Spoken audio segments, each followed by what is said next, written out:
Hey guys, welcome. This is Jen Frost with Faith and Fabric, and I'm so excited to welcome you to our quilt along. Over the month of July, we are going to be creating another one of these. This is our interactive Advent wreath, and this is such a special project that we're going to be working on together all month long.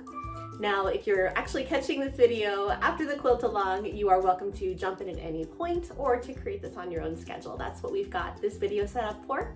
I want to talk through some basic navigation before we even start talking about the quilt along. If you look down in the comments, you're going to see that there are several chapters that this video is broken up into. If you're following along through the quilt along, each of these chapters corresponds to one of the weeks of our quilt along.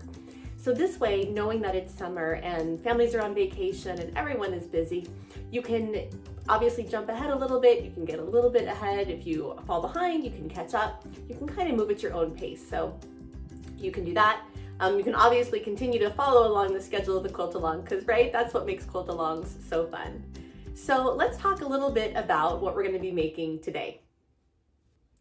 So let's talk through some of the supplies you're going to need. Obviously, the first thing you're going to need is your panel. Now, if you've ordered your panel directly from me, you'll be getting it in a little plastic package just like this. You can go ahead and you can take your panel out of the package and you can press it to get it ready. The second thing you're going to need is a coordinating fabric. Now, I'm going to be using this purple as we make our quilt. This is from Moda. This is, I think, their marbles. Yeah, this is their marble line. Marbles by Patrick. I can tell you here, Patrick Loose. So I love this. I think it's just so pretty. It's going to go really well and complement the fabric we're working with, that Advent panel, because it's going to pull all those purples in. You're going to need about a yard of this. We're going to be using this for the borders, for the tabs, and for the backing. So it makes it really easy just to use one fabric for everything. The next thing you're going to need is a little bit of yellow fabric. So you're not going to need much of this. I would say if you have a fat quarter or just some scrap pieces, roughly 5 inches by 18 inches. We're basically going to be using this as the back of each of the candle flames. Your next thing you'll need is some Velcro. About 5 inches is going to do. We have 5 candles. We're going to be cutting this into 1-inch increments. So double-sided Velcro. I don't like the sticky kind of Velcro. You may like that, and that works for you. I get the kind that's not sticky. We're going to be sewing this on. So when we sew it, it's going to make sure that it stays on there nice and tight. I found for me, if I use the Velcro that is sticky, it really tends to gum up my machine. So I prefer not to. Again, personal preference. If you prefer to use that kind, you're welcome to do what works for you, okay? Lastly, we're going to need 2 more things. This again is another personal choice. I like to put some very lightweight interfacing on the back of my whole panel. What that does is it just adds a little bit more stability. So when you're pulling the Velcro on and off, it makes it just feel that much smoother. Now, of course, the implication to that is let me grab my panel here and show you. If you are planning on doing a lot of quilting all through here, you're probably not going to want to put that interfacing on because you're not going to get that nice, soft, plush look that you would get with quilting if you've got interfacing on here, okay? So that's a decision you're going to have to make before you go into this. Are you going to be leaving your panel empty? Like on mine, you'll see I've only quilted just the flower and then around the candles, but I've left my background empty. If you want to leave your background empty, I would recommend that you go ahead and maybe put that little bit of extra interfacing in. That'll keep it smoother for you. If you want to put a really pretty quilt design in here, you're not going to get that fluffiness if you use that interfacing, okay? So that's something you can think about. And then the last thing you're going to want to think about is what type of batting you want to use. Now, in this one that we just took a look at, and we'll hold it sideways here for you, I used a very, very low loft. This is the kind that you use for wall hangings, for placemats, for table runners. So this is a very, very thin one. This time when we work together, I'm going to use a much thicker one. I'm going to use something like that we would normally put in a quilt, because this time I really want that texture to pop. So you'll see when we get to those steps, I'm going to show you how to do the interfacing if you choose to do that. I'm actually not going to use the interfacing on mine. I'm just going to use this little bit higher of a loft. I'd say it's about 1/4 inch, maybe a little bit more, maybe about 1/2 inch loft. I'll be using something a little fluffier just to, create a whole different effect. And so that way at the end, we'll be able to take a look at both of those and see which one you guys like the best. And of course, see what works for you. So let's get started making our candles on week 1.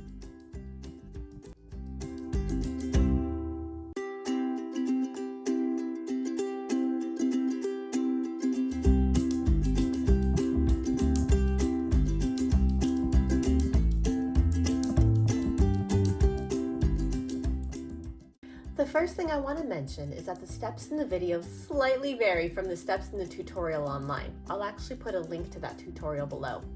I broke this video up a little different to meet the needs of our quilt along, but regardless of which sets of steps you follow, you're going to end up with the same beautiful quilt at the end.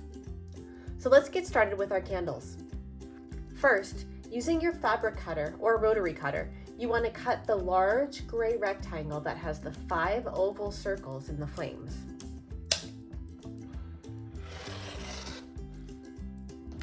Next, we'll be cutting a rectangle from our interfacing that matches the same size as our candles. So we'll go ahead here, I'm gonna pull that up. Now you can always pre-measure this. This is gonna be about an 18 inches by 4.5, or you can just lay it on top of your interfacing like I've done here and just kind of rough eyeball it. I'm much more of a rough eyeball person when it comes to stuff like this. Now, one thing you will want to do here, and I'll show you here that in a second, is you'll see if I were to try to press this together right now, what would happen is I would get a lot of this glue from my interfacing all over my iron, and I don't want to do that. So what I'm going to do is I'm going to scooch my gray fabric down. Again, my candles clearly fit on here, so here's an end of a candle, here's an end of a candle, and you'll see those fit just fine. I'm going to pull this down a little bit. And you'll see my interfacing again is still easily encompassing my gray fabric, but I'm gonna put my cutter here and I'm gonna trim just along the top. I'll give this 2 swoops here to make sure I get all of it. Pull that away, and there now you'll see, now when I come back and I press, I'm not gonna have to worry about getting any glue anywhere. So I'm gonna head over to my iron, you can do the same, and we're basically just gonna go ahead and press this, and then we'll meet back here to cut these out.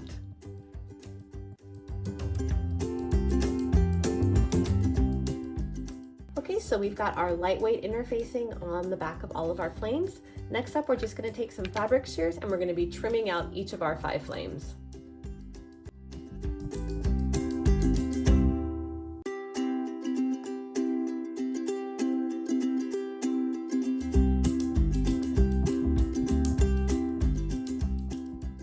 Now that we've got all of our candle flames cut out, we're going to be taking each of our flames and we're going to be tracing them onto our yellow backing fabric.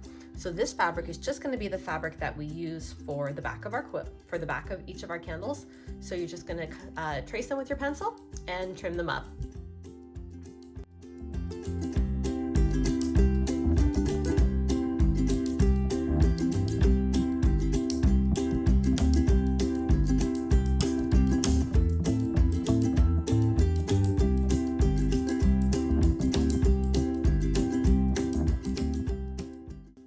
Once you've cut out all your flames, your next step is to grab either your rotary cutter or a pair of fabric shears, and we're going to be cutting our Velcro into 1-inch blocks. So I've just got my rotary cutter here, and you'll see I'm just using the little 1-inch guide on my cutting pad here, and I'm just going to trim these. Now I do have mine already set up in sets, so the top Velcro is attached to the bottom, so that way, you know, they're coming together nice and easy. But if you find that it's a little bit easier for you to use fabric shears, you can absolutely do that too. But you want to cut these, about 5 of them, in roughly, you know, a 1-inch piece. And what that's going to do is become the front and the back that we'll then be sewing over on our candles. Okay, so we've got our Velcro all cut, and I've separated my Velcro into 2 piles. This is kind of more of that smooth, fluffy side, and then I've set the rough, you know, kind of the pokey side aside. We're going to be using that one in a little bit, but you want to grab your 5 smooth pieces of your Velcro and your backing of your candles. And what we're going to be doing now is we're just going to be stitching down the Velcro with a very soft, fluffy side onto the back panel of our candle. So to do that on your machine, I'm just using a white thread. You can use white, you can use yellow. Again, this is going to be on the back, so you're not going to really see it.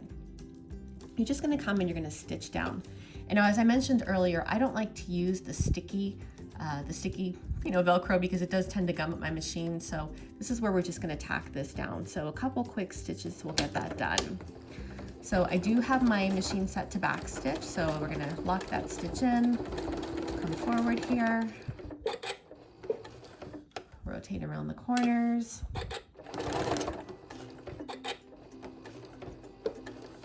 Come up the other side. And around the top. So a pretty simple stitch. You're just gonna, come through, lock that in, and then you can cut your thread.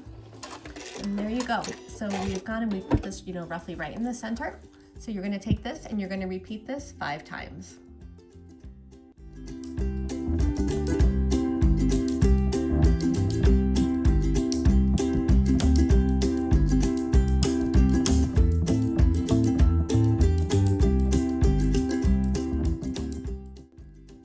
Okay, now that you've got all of your little bottom pieces sewn, or your back pieces sewn, we're going to be pairing them with your front piece. So you're going to take your front piece, you're going to take your back piece, and you're going to put them right sides together. And it doesn't really matter, if it goes this way or if it goes this way, because we've put that Velcro in the center, it makes no difference. So you're going to kind of pair those up, and you're going to now sew all the way around using about a scant 1/4 inch seam. But you are going to sew starting on the bottom. And your bottom is going to be defined by this candle tip. So you're going to start basically like right about here, and you're going to sew all the way around till right about here. So you're going to leave, about a 1 inch gap, as the bird flies, probably about 1 1/4 inch, 1.5 if you actually count the curve. So we'll put one of these with one of these. I recommend when you do the sewing that you actually sew on this side, so that way you can kind of see a little bit more. Again, because we have the interfacing on this side, it's going to be a little bit easier to stitch. You also may want to put some pins in. You may want to secure a pin at the bottom and at the top. Because we have that Velcro in the middle, it kind of bubbles, and it's a little trickier to keep these fabrics together as if they were just, two thinner pieces of fabric, because we've added the interfacing and we've added the Velcro, they do tend to slip around more. So probably pop a pin in both of those, and then you can stitch those together. Let's go do it together. Okay, so I've got my pins in. One tip I wanted to share, you'll see on all of mine what I did, because it's kind of hard to tell, once you pin these together, which is the top and the bottom. I put a pink pin on the top of each of mine, so that way I know which side is up and which side is down. So just a little tip to try to help you out there. So I've got these, obviously as smooth as they can get. As we mentioned, they're going to be a little bit tougher to stitch, just because we've got so much, interfacing, and we've got the bulkiness of the Velcro in there. But we're gonna do our best. So again, I'm gonna start right here at the bottom. I've got my little 1/4 inch foot on here, and you do want to make sure you back stitch on each one. So I'll come back and do a little back stitch, and then you're just gonna go, just around the edge here.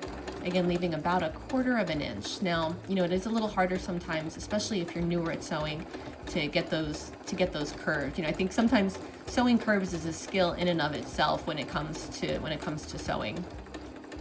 And we're gonna have a lot of practice at that today, because we've got 5 of these to make. So you'll see what I've done is I just kind of come around, and I'm gonna stop here now at the bottom. And you'll see again, it's about 1 inch this way, maybe about 1 inch, 1.5 inch if you count the curve. And we'll just do a little back stitch there to lock that in place, and we'll cut. And if we take a look at this, you'll see this is roughly about 1/4 inch all the way around. We're gonna come back and we're gonna notch this in a little bit. But for now, let's go ahead and we're gonna do the same to all 5 of our candles.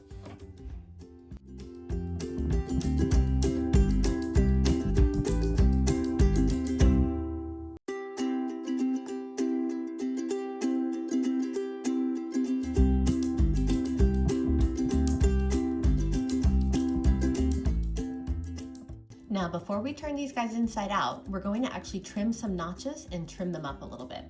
So first you're going to pull your pins out, and we're going to trim a few little notches in here. So when you think about curves, or you think about if you ever worked with making any kind of clothing, a lot of times if you have a blouse, you're going to be putting in little notches, and what these little notches do is they reduce the bulk and they help make those corners and turns a little bit sharper. So we're just gonna go through and pop a few notches in. I'm not as worried about the bottom because our bottom's gonna be a little bit straighter, but you definitely wanna put your notches all around those curves. And you'll see when you go to turn it, it's gonna turn a lot easier and you're not gonna end up with as much chunkiness. Now when you do put your little notches in, you wanna make sure obviously that you don't clip those threads we just worked so hard to put in. You know, I'm leaving not much space, but there is a little bit of space in there that you'll see between where I stitched and where I'm sticking my little notches. Now I will be the first to tell you, I do not have a background in garment sewing. So if you do, and you're looking at my little notches here going, oh my gosh, those need to be a little bit closer, a little bit further apart, then that means that your candle is gonna turn out definitely nicer than mine. You know, I think only once or twice have I ever attempted sewing clothing, and I have come to realize that I just do much better with straight line quilting. Although I love that slow clothing movement of just being, you know, so much more conscious of where your clothing comes from. And my gosh, I love all the people who make their own clothes. I think it's wonderful. So you see, I'm just gonna continue to stick a couple more notches in here, trimming this up a little bit. And again, that's gonna just turn so much nicer and that's gonna lay so much more flat. Now we are gonna do one more thing here. That one didn't quite wanna come off. We are gonna do one more thing here before we turn it. So now you'll see we've sewn about 1/4 of an inch. Now what we're gonna do is we're gonna come back and we're gonna trim this to be about a little over 1/8. So you could just go in where you've got one of your notches and you're just gonna trim that up a little bit closer to that stitch line. And again, all this is doing is just trying to reduce some of that bulk. So you'll still have your little notches in there. You're not getting rid of those. But again, our whole purpose here is just to reduce a little bit of that bulk that we're gonna end up creating when we go to turn this inside out. So, you know, obviously if you wanted to do your notches second, you can do that too. You know, either way, you still have all those your little notches that'll help make things easier. So let's go ahead and repeat this 4 more times.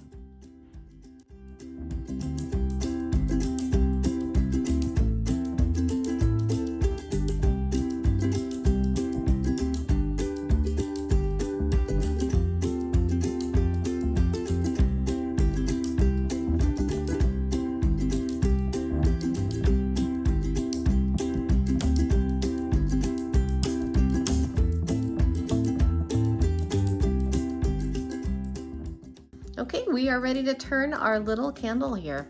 So I have just the top of a chopstick. If you've got a wooden dowel, that works great. You're gonna basically pull this apart and start, you know, I usually poke my finger through it. You can probably use your finger too. I always find dowels just seem to work a little bit easier. You know, one thing you don't wanna do is don't shove super hard because you will rip that little seam you made. So just kind of get it through and then you're going to, you know, just keep flipping it until you can get. Now the hardest part's gonna be getting around that Velcro. But once you get around that Velcro, you'll be able to, you know, just continue to turn your little flame all the way inside out here. Okay, so now you'll have this little bit of an open bottom and that's fine. We're gonna come back and we'll close that up. But what I would recommend doing with your dowel or with a chopstick or, you know, any long stick you have is to try to smooth your edges as much as possible. You know, you don't want to have lumpy, bumpy candles. And we're going to come back, we're going to press these next, but the more smoothing you can get now on the edges here, the more smooth that's going to be when you stitch it. And you'll see this is where that benefit comes in of us having put in, you know, not only trimming it as close as we could, but even putting in some of those darts. Like right here, I can feel, and you can even see a little bit if I bring it closer, there's a little spot of extra fabric in there. I probably could have used, you know, another little dart, especially around those turns, but you know, overall that's okay. They're just little candle flames. So we'll go ahead and we're going to repeat this a couple more times and turn these inside out, and then we'll go ahead and we'll press them all.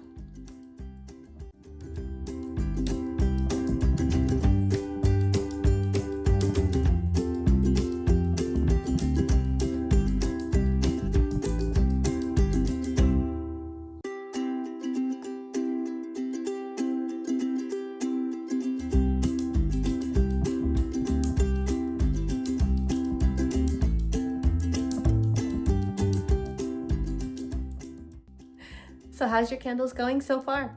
I don't know if you noticed, but that last one, I didn't quite leave a full inch gap, and I had a lot of trouble trying to get that candle turned out. So, that's something that you can pay attention to. If you've gone and you haven't left quite enough space in your little candle there, just, use your seam ripper. You're going to rip out some of those extra stitches. Again, put a back stitch in place though before you try to return it again, and you can just make a little extra space to turn them. So now you should have 5 pretty decently shaped little, they kind of remind me of like little balloons, almost like I was inflating them when I was using the chopstick. But we're gonna take these guys over to the pressing table and we're gonna press them just to kind of smooth them out a little bit. And then we'll work on finishing them up in a moment. So let's press these little candles. We've got, the first thing to do is you're gonna take those loose bottoms and you're gonna just tuck them in. Now you wanna tuck them in so they're at least just over 1/8 of an inch. And what you can do is we'll look at this one real quick. You'll see I've got, little, almost 1/4 of an inch here between where the flame is and then where the base is. So if you just tuck this little candle so that you've got the base of the flame kind of even at the bottom there, then you'll have your little flame. Now our flames are going to be obviously a little bit more square at the bottom, and that's okay. Here, I'll pull over. Here's a finished one that we did last year, and you'll see that they're going to be a little bit more square on the bottom, and that's fine. You're not going to really notice that, but you want to take that little bottom, pinch it in, and then you're going to press it. So I'm going to come through here, and I'm just going to very gently, press along the edges of my candle to smooth it out. Okay, with my little bottom poked out. So you can go ahead and you can press yours. I'm going to go ahead and press mine, and we will meet up at the end.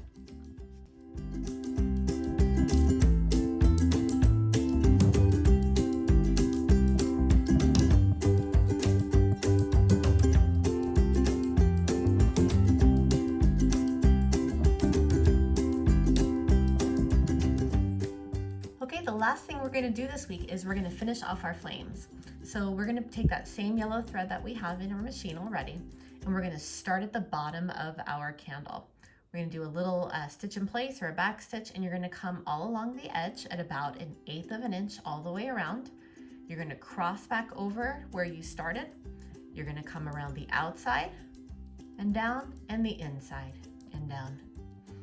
Okay, let's go ahead and we will sew these together. So we'll do one full one from the start. You'll see I'm just going to start here. We'll just do a quick stitch in place to get started. And then I'm going to move forward, pretty slow here. Just again, trying to keep, roughly 1/8 of an inch all the way around. It doesn't have to be exact. I don't have a better foot on my machine. I probably should get one, but this is my 1/4 inch foot, so I'm just roughly keeping it right in the middle of that 1/4 inch foot line. We'll go all the way around. My little thread's getting hung up there. There we go. And what this is going to do is just kind of give you that, securing the bottom and then just adding a little bit of depth and dimension to these so they don't look so much just like a half deflated balloon here, right? So I'm going to continue going around.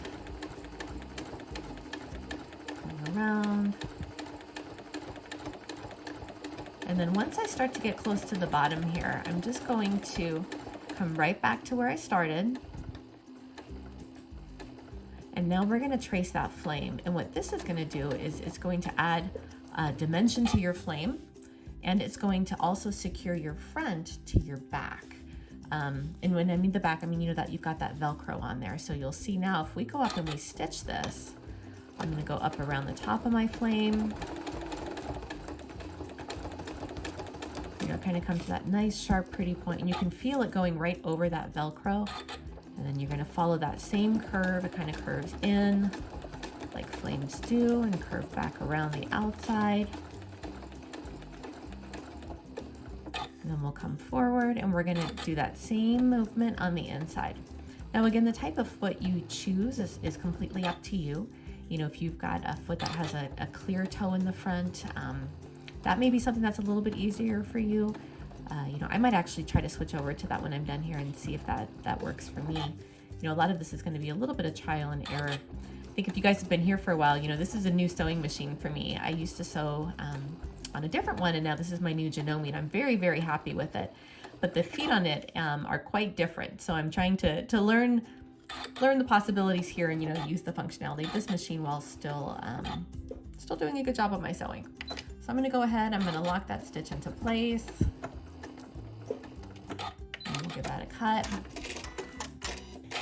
And you'll see now here, if we look at our little flame, we've got that stitch going all the way around the edge. We've got our flame edge here, and then there's our little flame in the center. So we'll go ahead and just like everything else, we're gonna do this 4 more times.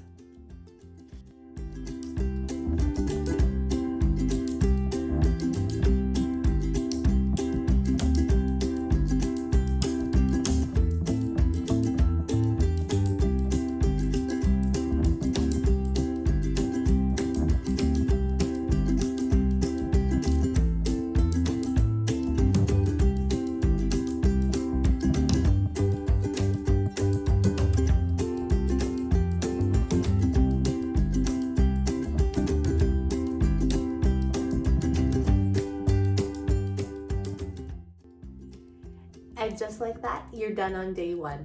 So you have finished your first week of the quilt along. Great job. Right now you probably have 5 little candles like I've got here. You want to come back and grab your scissors and just trim some of these trailing threads off. But your candles probably look great. And if they look a little square, or you've got a couple sharp edges, like I've got a little bit of a sharp edge right here, you know what, by the time you end up putting these on the calendar, you're not even going to really notice them. I think one of those things is we are always our own worst critic. And I'm like making this set for my niece and nephew, and they are going to have so much fun putting these little candles on during Advent and then on Christmas morning. They're not going to worry about a little tiny bump. So I don't want you to worry about that either. So congratulations on finishing week 1, and we will be back soon with week 2.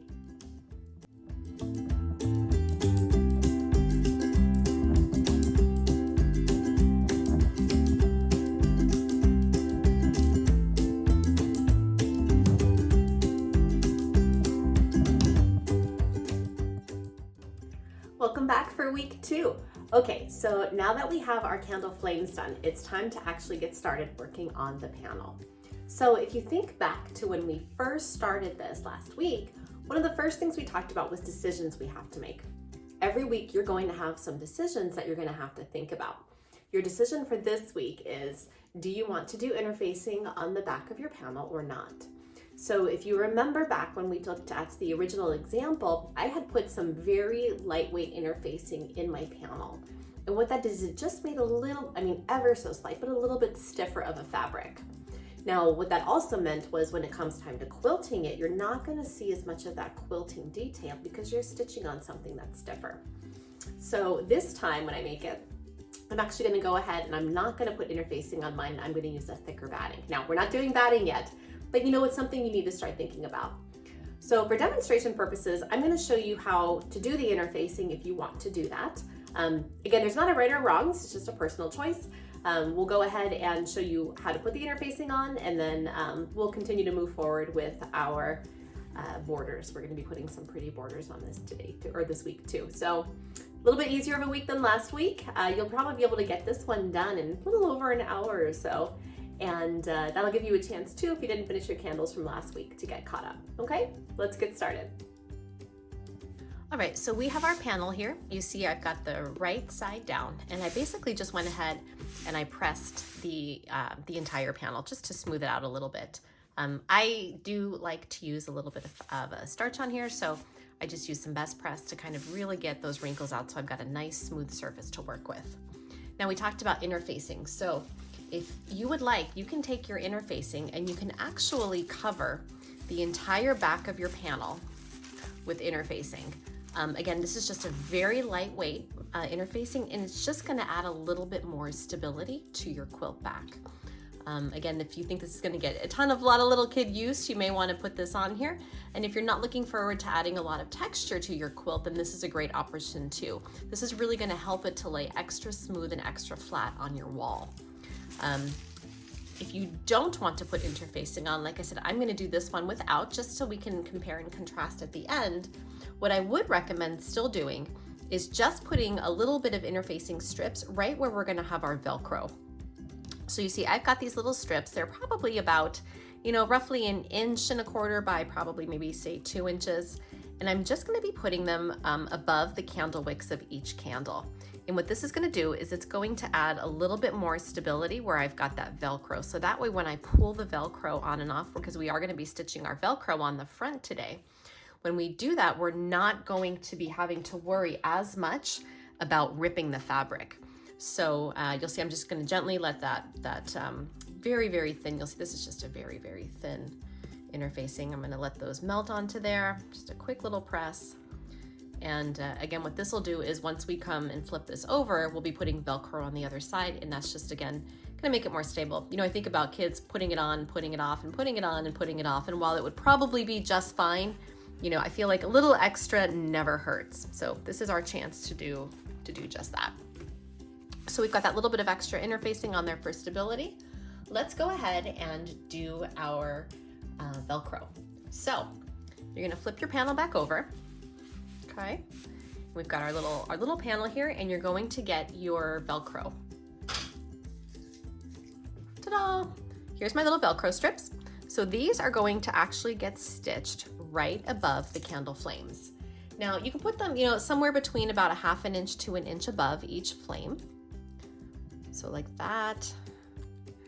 And what those are gonna do is that's going to be your attachment point. So if you think about your candle, you've got your Velcro here, that's going to attach to that Velcro right above on your candle. Now, again, you can choose. So if you want your flame to sit a little lower on the candle, if you want it to sit above the wick, again, this is your choice. You can kind of play around with this a little bit however you would like it.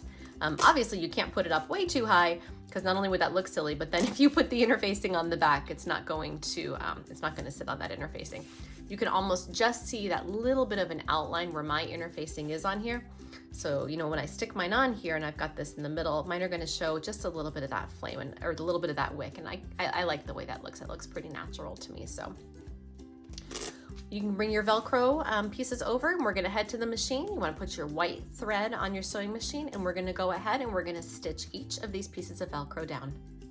So let's start sewing our Velcro above our flames. So we've got that nice interfacing on the back, and on yours you can probably just make out that little bit of line of interfacing. So you're going to put your Velcro about 1 inch, you know, above the candle. You can put it a little bit higher if you want. Again, this was that where it starts to come into personal choice where you want your flame to sit. Now this is going to be important where you place these, because if you think about as you're lighting your candles throughout Advent, you're going to notice if you've got Velcro pieces that are not straight, right? So whereas on the back of those yellow flames, we said we just want it roughly centered, on this one you want to be a little bit more particular. So whatever distance you come up with here, you're going to want to keep that same distance between each of the wicks and your Velcro. And you're going to also want to imagine that there's an imaginary line right through the middle of your Velcro here, and that your wick comes through the center of that. You really want to try to center this as much as possible directly above that candle. So I'm going to leave just over 1/2 inch here of space, and I'm going to come up here and I'm going to sew this. So now this is going to be just like before. You're going to come around the edge, making a full square. You will want to back stitch. Here, we'll zoom in here for you a little bit so you can see a little closer here. So I'm going to start here at the top and just go all the way around that square. So here we go. We'll go around, back stitching in place. Okay, turn the corner. Should pull that loose thread out of the way. There we go. Okay, we'll keep coming around. And again, I'm just picking up just the edge of that Velcro. Turn the corner. Keep coming back up the other side. And again, this is that more sticky Velcro. So depending on your machine, you may find it's a little bit easier or a little bit harder to sew through. Again, that's just going to depend on your machine. Across the top. And then we'll do a back stitch there to lock that in place as well. Cut that off. And there you go. So you've got your first piece of Velcro all nice and secured down. You can trim off obviously your little edge piece here, and then we're going to go ahead and repeat that 4 more times for each of our candles.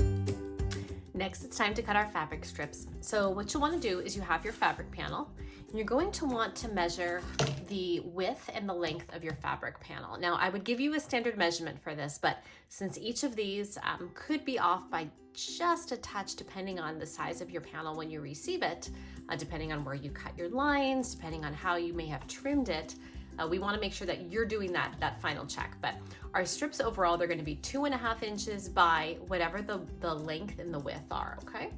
So first we're going to start by looking at the strips that are going to go on the top and the bottom. So I like to take two measurements. I'm first going to check the top. Let's see, I'm at about just under 16.5 inches. Double check my bottom. Yep, just under 16.5, barely. So I'm going to cut two strips that are 16.5 inches by 2.5 inches, and then we're going to pin them on here and we're going to sew. So I'm going to go ahead, I'm going to take care of the cutting, I'm going to take care of the pinning, and I'll meet you over at the sewing machine.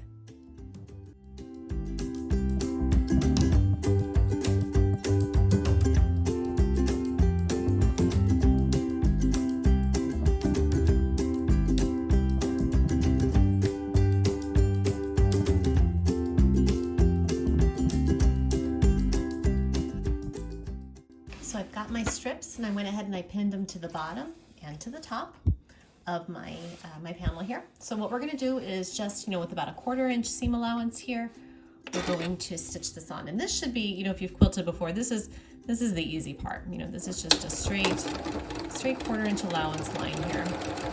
So right across the bottom. I have switched over to purple thread. We had been using white before when we attached that Velcro. If you still have white in there now, you're probably going to be fine. I don't think it'll show up, especially because we're not going to press our seams open. We're going to keep our seams closed. But I did go ahead with more of a purple color just to let it hide and nest a little bit more cleanly. So there's one side. Let's go ahead and we're going to stitch the top now. This is a nice easy week. So yeah, we're just about done here. So we'll stitch this piece here, and then we're basically going to repeat the same process that we just did to make the two sides. So I'm going to finish my line here all the way across.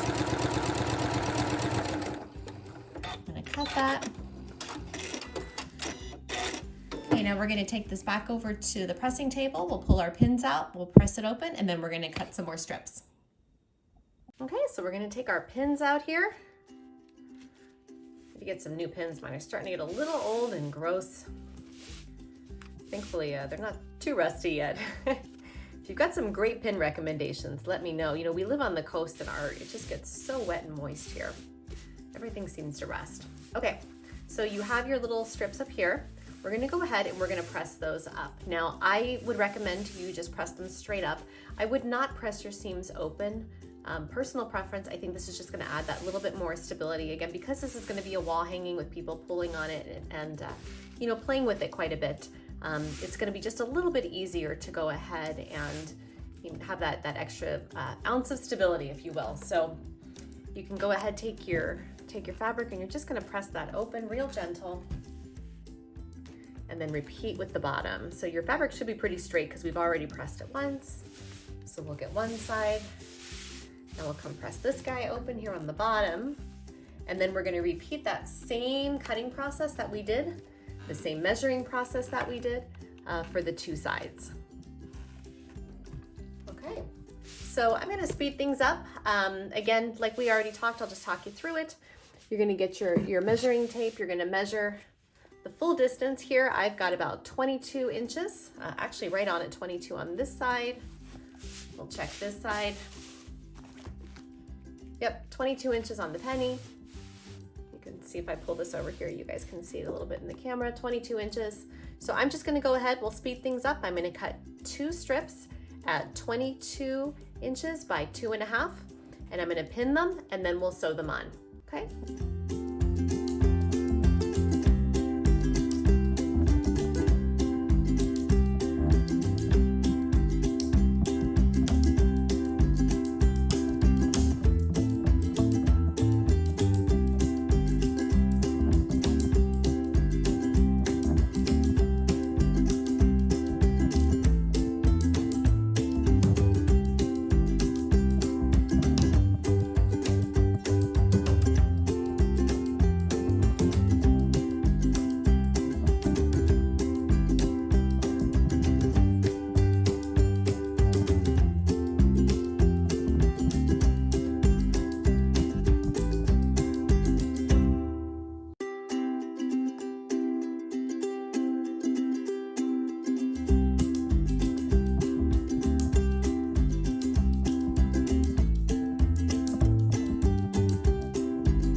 guys ready for week 3? So far we have made our adorable little candles and we've made the whole front of our panel.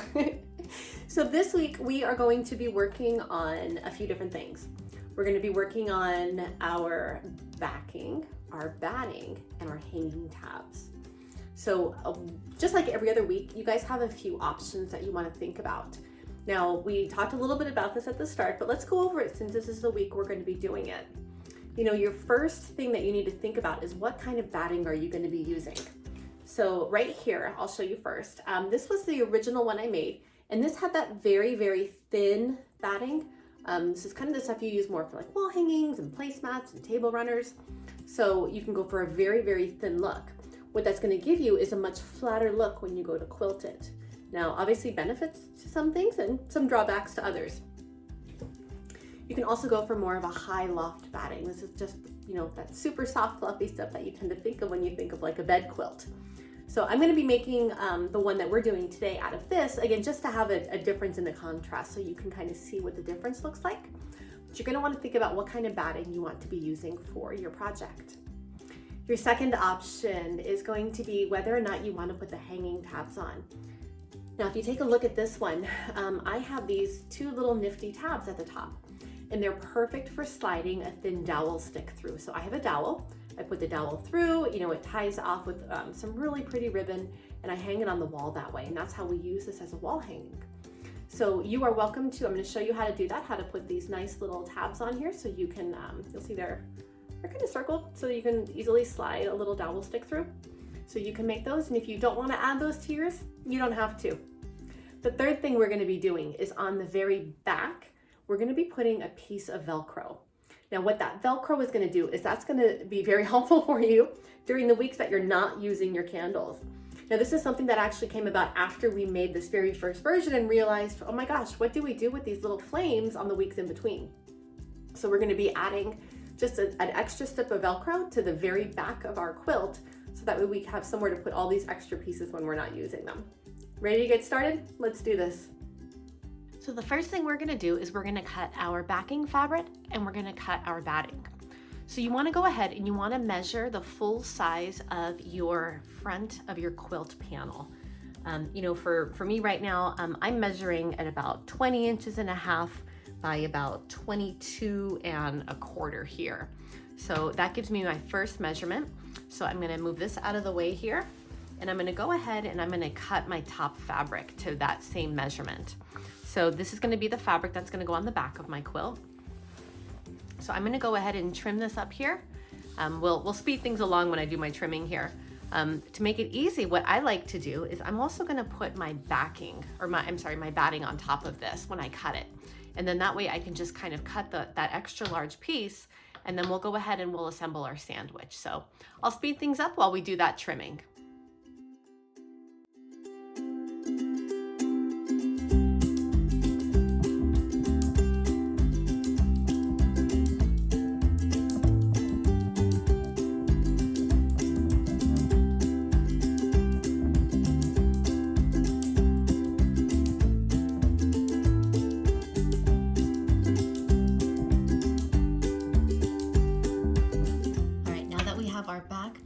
Cut, what we're going to do is we're going to use a couple more strips of Velcro, and we're going to make a holding tank, if you will, for those extra flames when we don't need them.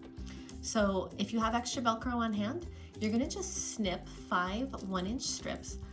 These are going to be, again, this is the more rough kind of Velcro, so we want to be able to attach them, and we're just going to intersperse them on the back. Now, if you like to be a little bit more organized, I know I do, I'm gonna find kind of where the center of this is just by folding it in half. Put a quick finger press there. Now I can see where the center of my quilt is. So I'm gonna put one right in the middle. And again, I'm putting this, you know, I'm probably right now about 2.5 inches from the bottom of my quilt. And I'm just gonna center this on that little finger press line. And we're gonna stitch this down here. So let's go ahead and put this down, and then we'll go ahead, and after we're done with this one, we're going to sew 2 more here and then the last 2 here. So I'm going to speed this up just because I know you guys already are rock stars, right, at putting these little Velcro strips on. So I'm going to attach all my 5. You can attach your 5, and we will meet you at the end.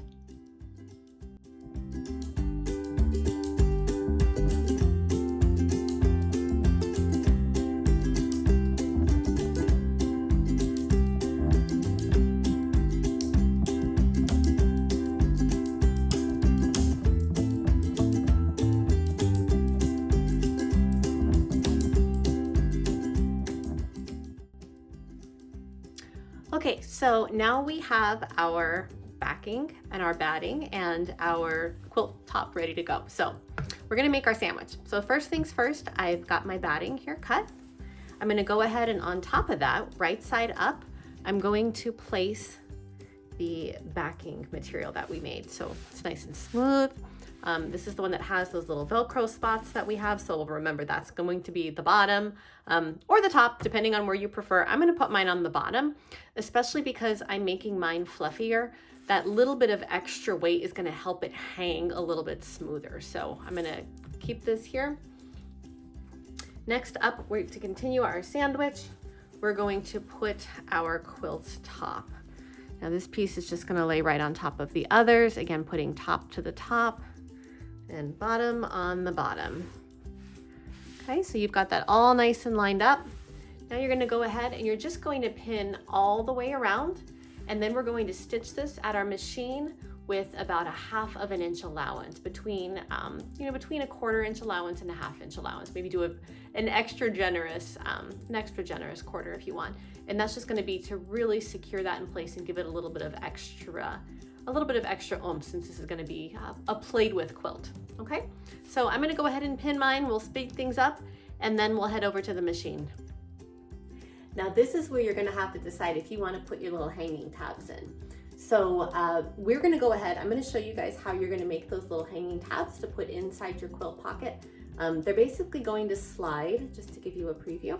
They're going to slide right between the sandwich we made. So we talked about how we put our pins all the way around. This is all ready to go. We're going to slide the tabs in between the two right sides. Now, if you don't want to make the tabs, you can just skip forward a minute or two in this video and get ahead to start sewing all the way around.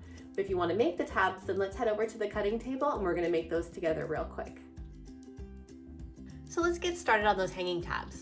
So I have a piece of scrap fabric here left over from when we were making our strips earlier, so I'm just gonna use that. To make your tabs, you're gonna need 2 strips that are 2 inches by 4 inches. So I'm gonna go ahead and measure that here. We'll do roughly 8, 2. Come up, cut this off here. So here's 2 inches and 4 inches. And here's another one. Okay, so I've got my 2 little tabs here, and I'm gonna go ahead and you're gonna take these and you're gonna basically fold them like a hot dog. A hot dog versus a hamburger, right? So you're gonna fold them like a hot dog. Just finger press that down. You can pin it in place, you can clip it in place. I'm just gonna stick a little pin in there to hold it. And you're gonna do the same on the other. And we're gonna take these over to the sewing machine now, and we're gonna stitch them down. So the way you're gonna be stitching these, just to talk through it briefly, you're gonna go across the top, back stitch, and then down the side and back stitch. You're gonna do that on both of those, and then we're gonna turn them right sides out. So here we go. I'm gonna start at the very beginning here. I've got this set to back stitch. We'll scoot it over just a touch, and here we go. So we're going to be back stitching at the very beginning again, just to make that a nice, tight, secure spot. And then we'll rotate and we'll come down the side here. And I'm doing about a 1/4 inch, a little bit less. I'm not as worried about these falling apart or tearing. So, somewhere between 1/8 and 1/4, you'll be just fine. Back stitch there, and we'll finish that one up. And then we're going to do the same on the other strip. So the nice thing is, not only are you using up some of your scraps to make these, but you're gonna have a really easy way to hang this on the wall. I think that's one of my challenges sometimes, is figuring out, you make these little wall hanging quilts and, sometimes a little too late you realize that you don't have any way to actually hang them. So this is a quick way that you can use on this quilt, and honestly on a lot of other quilts too. We'll back stitch that and give it a cut. Okay. So you've got your 2 little tabs now. So now you're just gonna go take your, you can use here, I'll zoom out. So you can use that same stick that we had earlier. I'm gonna see if I can just use a little pair of scissors, just because I don't feel like getting up to go get that. Real gentle, you're just gonna take these and you're gonna right side out. work those corners. The corners are probably the hardest part, just to clean that up a little bit. There we go. Okay, and then we'll do the same on this one. So same thing, you're gonna take these, you're just going to basically flip them, right sides out. So I have a nifty little tool that I use when I have long tubes that I need to get cleaned up and turned. So, you know, we'll save that for those days. Whoops, I sewed an extra piece of fabric on that. So we'll clean that up there. This seems to be the day for all those little tiny things that pop in. We'll cut that off. Okay, so now you have your little tabs and your little extra fabric is all gone. So you're gonna take these guys now and you're just gonna fold them in half. Like that. Now, I'm gonna show you something real quick here. Now you'll see what I did on this is I just took this and I folded it. If you really don't like seams on yours, one tip you can do is you can take your fabric and you can trim off that top that you used to turn it on. And you can actually spin this like that. So you'll see what I've done is I've put the seam in the middle before the seam was on the edge, and I've just rolled the fabric so the seam is in the middle, and you can press this. So now you'll see when you fold it, there is no seam here or here to be seen. So I'm gonna go ahead and do that on both of them. I just think it makes that a little bit more of a clean touch, if you will. So again, we'll do this one together. You're just gonna trim off where you sewed it closed in order to turn it. You're gonna twist, and then you're gonna press this right here, okay? So I'm gonna go press mine, you can press yours, and then we will meet back here at the sewing machine to tuck these into our quilt sandwich. Okay, so we have our two little tabs, they're nicely pressed, and we're gonna insert them into our quilt. So we're gonna measure in 5 inches from the corner. So I've got my ruler here. I'm gonna set it right here on the corner. You can see here's 5 inches. And I'm gonna come in right to here. And then I'm gonna take this little tab and I'm gonna slide it right between my quilt sandwich. So I'm gonna pull this pin out and I'm gonna just gently open up, see between those 2 layers, and I'm gonna nestle this guy in there. And I'm gonna measure one more time. You are gonna see these, so I do recommend, you try to make them as accurate as possible, because you'll notice if one of them is off at the end. There's certain things that I think you can get away with and other things that are quite noticeable. Plus it'll hang crooked. Okay, so I've got my little tab in there, again, 5 inches from the corner, and I'm gonna use my pin and that I've got here, and I'm just gonna pin that in place. Keep it nice and secure. Okay, and then I'm gonna turn the quilt around, and I'm gonna do the same on this side here.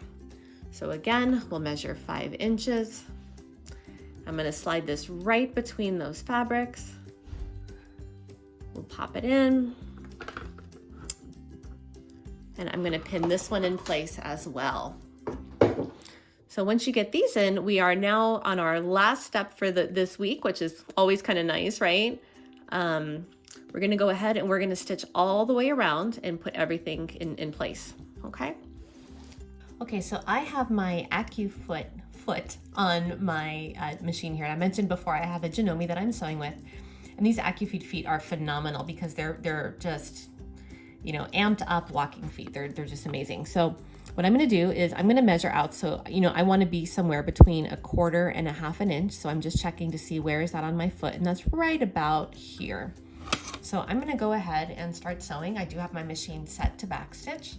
So we're just going to keep it, right about in that same position all the way around. And we're going to just go all the way around the perimeter of our little quilt here. Turn the corner and continue.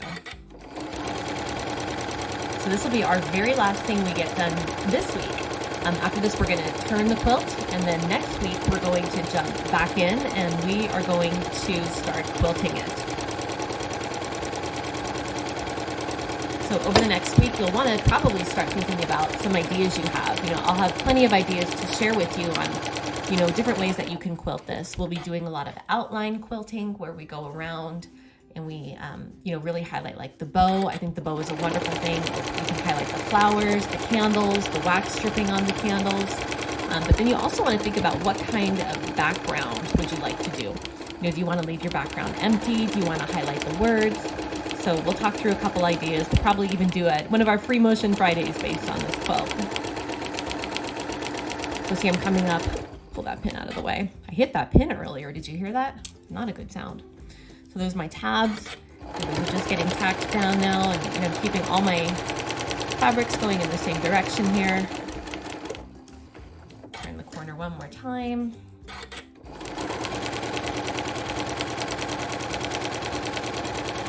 Room on that pin. I feel like that's probably the easiest way to break a needle is to have it plunk right on top of the pin when you heard that one earlier come down. It's pretty easy to slide them out of the way.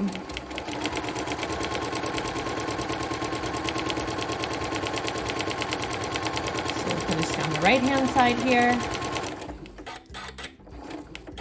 And then we'll come back across the bottom.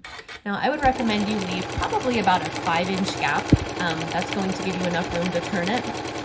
This will be no problem to close this gap on because we're going to come back next week and we're going to do some really pretty trim work. So I've got probably about a 5 or 6 inch gap. Here, I'll zoom out so you can see it.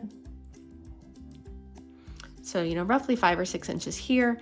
And this will give me a chance to, easily turn it. I'm going to just reverse that for a second. Cut. And we are done. So great job on week 3. So your only job left for today is you're going to go ahead, take all of your pins out, and you're going to just trim any of this excess away. So you want to make this just a little bit more even so there's not so much bulk on the inside. Another thing I like to do on the corners is I like to come back with a pair of scissors like this, and I like to just kind of clip my corners. Now you're not clipping the thread, and I'll show you here up close in a moment. You're basically just taking the top corner off. You'll see if you could see the thread here on this side. I haven't actually cut into the thread itself. I've just kind of gone around it. And again, that's just going to reduce some of that bulk in the corner to give you a little bit sharper of a corner. Now, because I am using a little bit heavier weight batting, my corners are not going to be as sharp anyway, but we still want to try to do what we can to make it a nice clean look. So I'll let you guys go ahead and finish off your week 3. Again, pull your pins out. Just trim up your edges and set this aside. You are done with week 3, and we'll be back with week 4 next week when we take a look at now how we're going to start to quilt the top of this quilt, after we turn it inside out.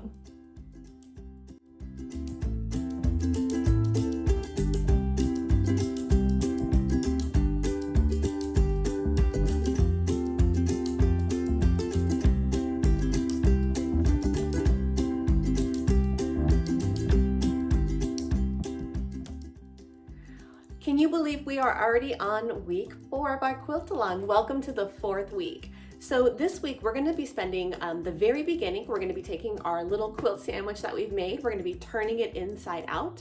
And then we're going to be spending the bulk of the week working on different techniques to actually quilt this. We'll start off with some 1/8-inch borders going all the way around. That'll secure up our little turning hole that we've got. And that'll also add some extra durability to the seams. Then we'll probably go through and do some just outline quilting. We'll be outlining our bow in red. We'll be outlining some of the leaves in green to make them pop. And we'll outline our candles in the wax to really give them texture.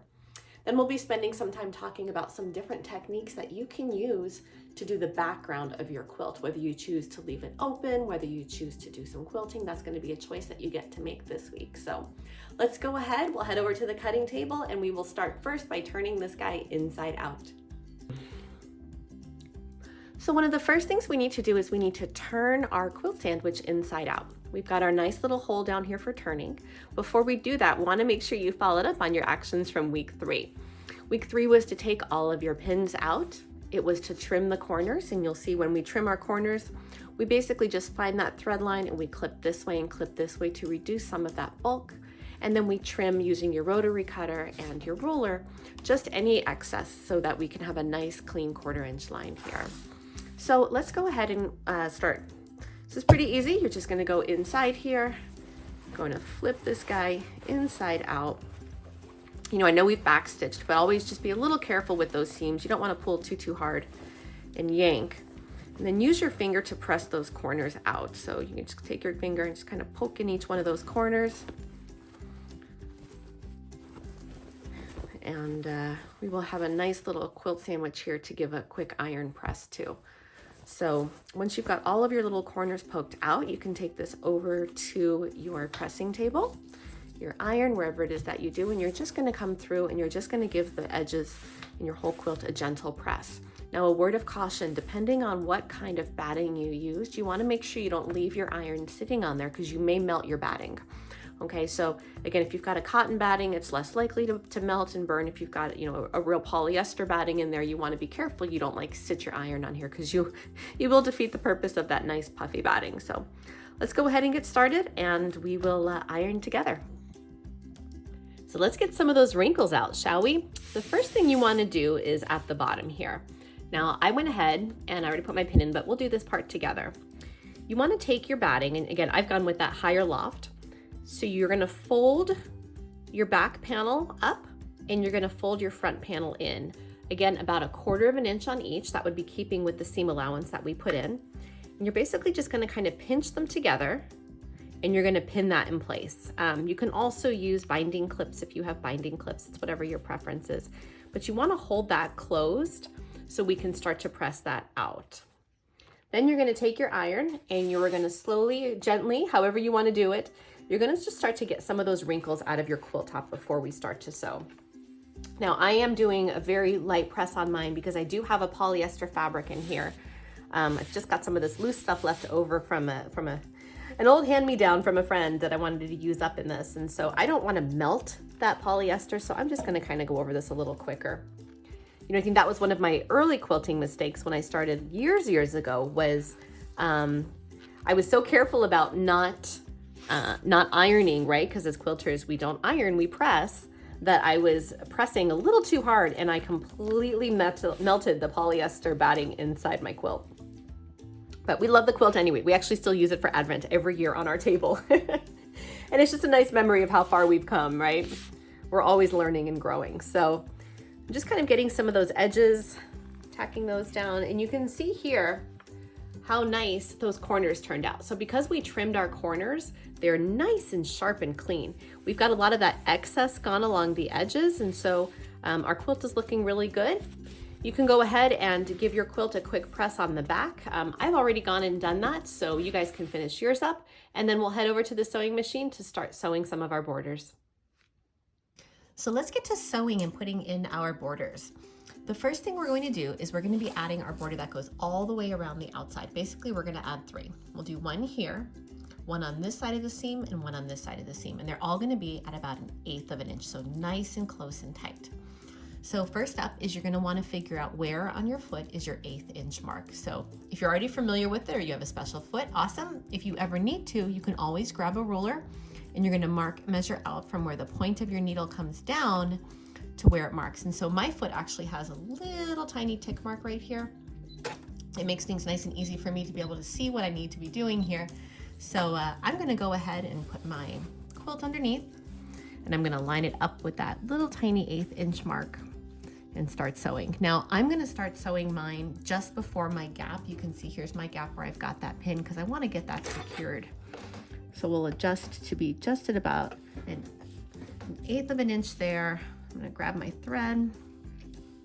Now because I want this to look good, I am going to pull my bottom thread up and I'll tie those off here at the end when we're done.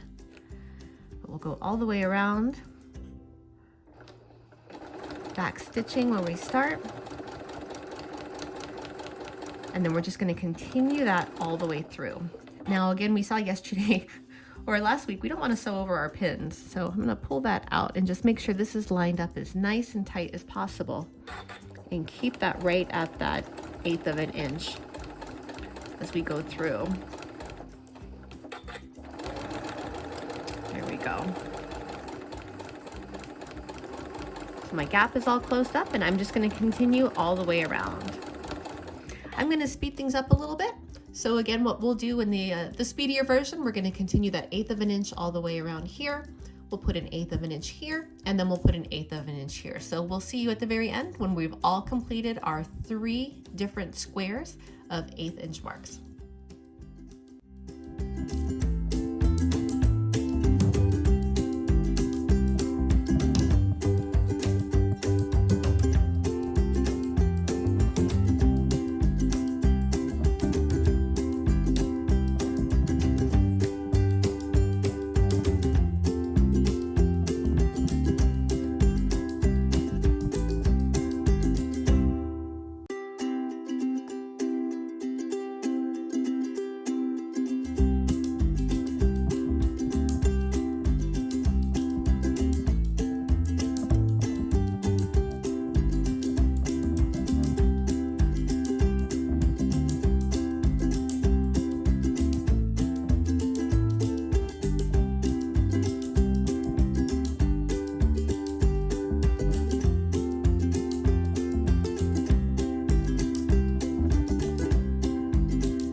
the next thing we're gonna do is sew the red of our bow.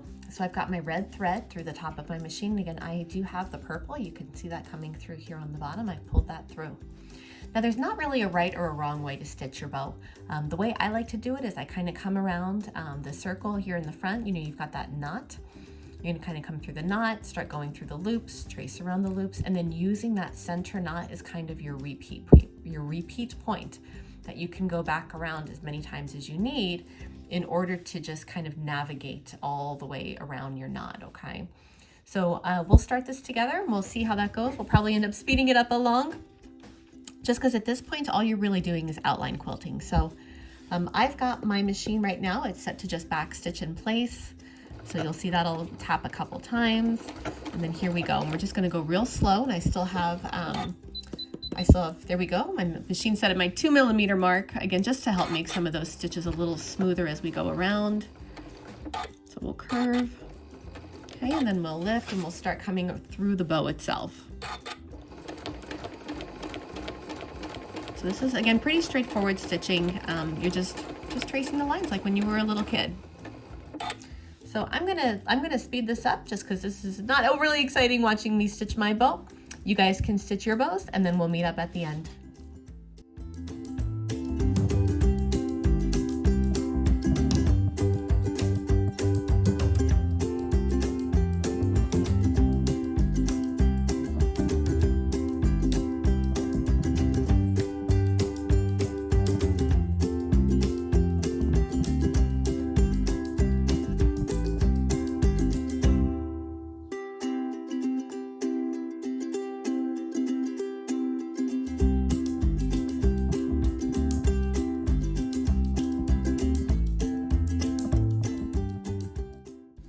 All right, our red is done. Next up is green. So I've switched over to that green thread. You can see it here in my machine.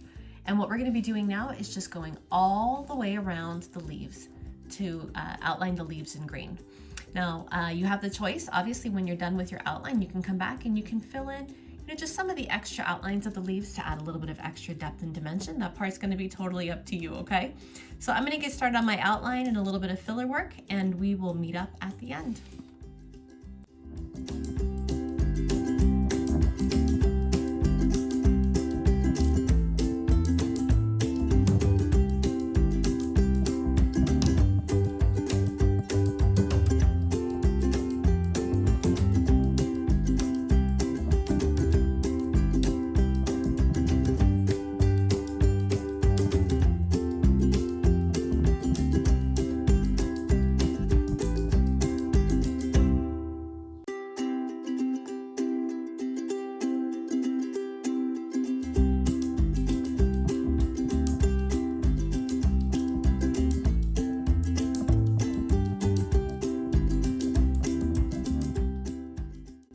Okay, next up are our candles. So we've got the bow done, we've got the outlining done on our leaves. You may have even added some filler to your leaves. Now we're gonna work on the candles. So the candles are actually gonna get stitched in 3 completely different parts.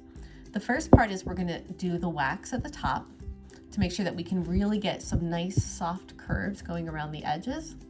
Then we'll come back and we're gonna do a second straight line and a third straight line. And then we're gonna repeat that, obviously changing the color of thread as needed, all the way across all 5 candles. Okay, so we'll speed things up a bit. You guys can sew your candles, and I will sew mine, and once again, we'll meet up at the end.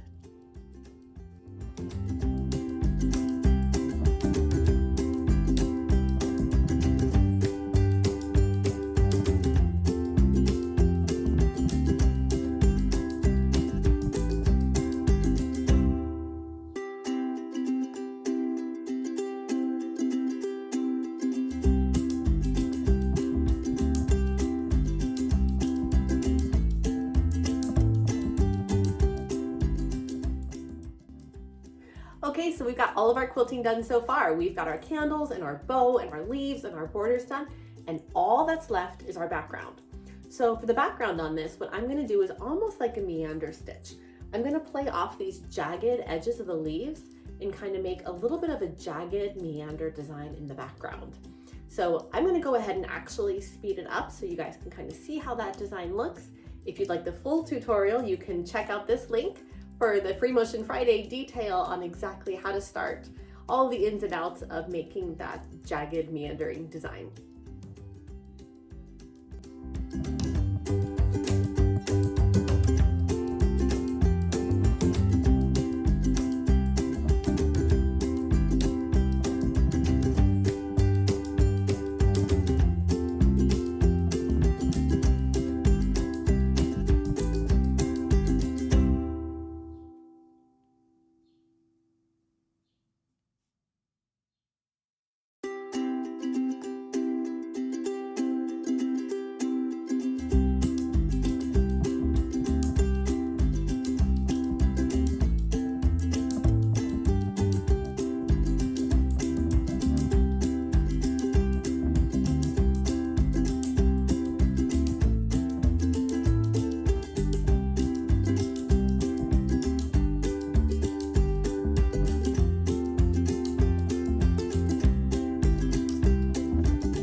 So how did your stitching go? Mine turned out really well. You know, again, we've got that full video on how to do the stitching and a review of this design and that Free Motion Friday link that we just had up.